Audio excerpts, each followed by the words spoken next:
Հուշարձանը, որ անկեղծ ասեմ, մինչև հիմա այդպես տենց անուն չեմ որոշել, ինքը հայրենիքի պաշտպանի հուշարձանն է, եթե տեսնեք այստեղ իմ պապերը ինչ ճանապարհով որ անցել են, Սասունը ունեցել է 3 ապստամբություն, Սուլթանի դեմ 3 անգամ է ապստամբել, առաջի այս մեր Խաչքարի խորհրդանիշը Սասունի ապստամբություններն են, երկրորդ ապստամբության ժամանակ 1904 թվին պապիս հայրն է զոհվել, եւ իմ պապը մանկահասակ տղա է եղել, որ իր եղբոր Տիգրանի հետ Արմենակը եւ Տիգրանը մնացել են որբ են մնացել։ Եվ ներքևում 1914-18 թվեր է գրված, դա արդեն երրորդ ապստամբությունն է, որից հետո հաջորդել է գաղթը։ Պապերս հանգրվանել են այս գյուղում, պապս ունեցել է 42 թոռ։ Սովետական միության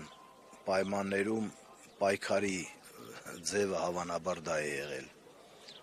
Այստեղ այս գյուղից, ասեմ, մեր գյուղից հայրենական պատերազմին մասնակիցներ են եղել, ովքեր հուշարձան չունեին, նրանք էլ են մերը եղել, նրանք էլ են հայրենիքի համար կռվել։ Մյուս Խաչքարը դա է խորհրդանշում եւ ամենավերևում գրված է 1988 եւ բազմակետ է դրված։ Այսինքն Արցախյան շարժումը դեռ չի ավարտվել։ Իմիջիայլոց այս հուշարձանը երբ որ սարքվել է, այն ժամանակ Արցախը դեռ կար։ Եվ քանդակագործ Դավիթ Մինասյանի միտքը միասին խորհրդակցել ենք, Ղարաբաղյան շարժումը դա պայքարի շարժում է։ Որ պահին որ պայքարը դադարեցնես, հաջորդ պահին դու կորցնում ես ամեն ինչ։ Այսինքն սա հավերժական պայքարի մասին է խոսքը։ Եվ եթե նայեք այս ժայռաբեկորը, որից այս 3 խաչքարները ծնվում են, պայքարների 3 խաչքարները, հիշեցնում են Հայաստանի լեռնաշխարհը, Սևրի քարտեզն է կարծես թե,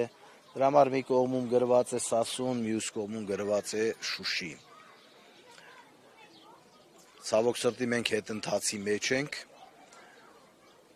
որովհետև այդ ժամանակ, երբ որ սա կառուցվել է, Հադրութը չկար, Շուշին չկար, բայց Արցախը, Արցախի մի մասը դեռ կար։ Հիմա չկա դա։ Եվ այս հետընթացը, այս մեր ամոթի էջը, այս գահավիժման ընթացքը պետք է կանգնեցնենք մենք։ Մենք մեր ժողովրդով։ Ոչ ոք ուրիշ մեզ չի օգնելու։ Սա է մեր պայքարի նպատակը, ամեն օր պիտի քնենք, արթնանանք, աշխատենք այս գաղափարով։ Ուրիշ տարբերակ չեմ տեսնում ես։ Պարոն Տոնոյան, քանի որ հաղթանակների խորհրդանիշ այս հուշարձանի հեղինակը դուք եք, նախաձեռնողը դուք եք, ասացեք խնդրեմ, մեզ արդյոք կհաջողվի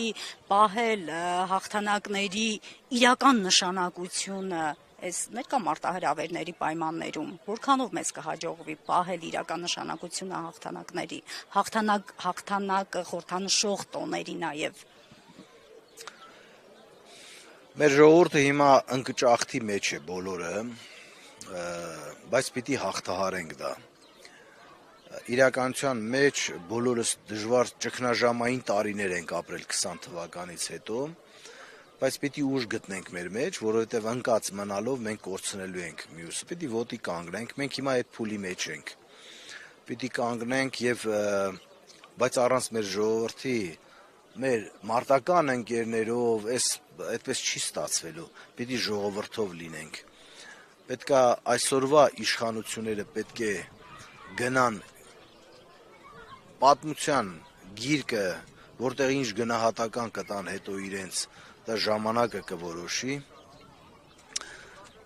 եւ մենք պետք է շարունակենք մեր գործը, նորից եմ ասում, պիտի կրկնվեմ,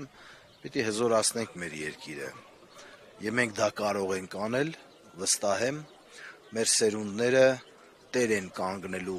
մեր պահանջատիրությանը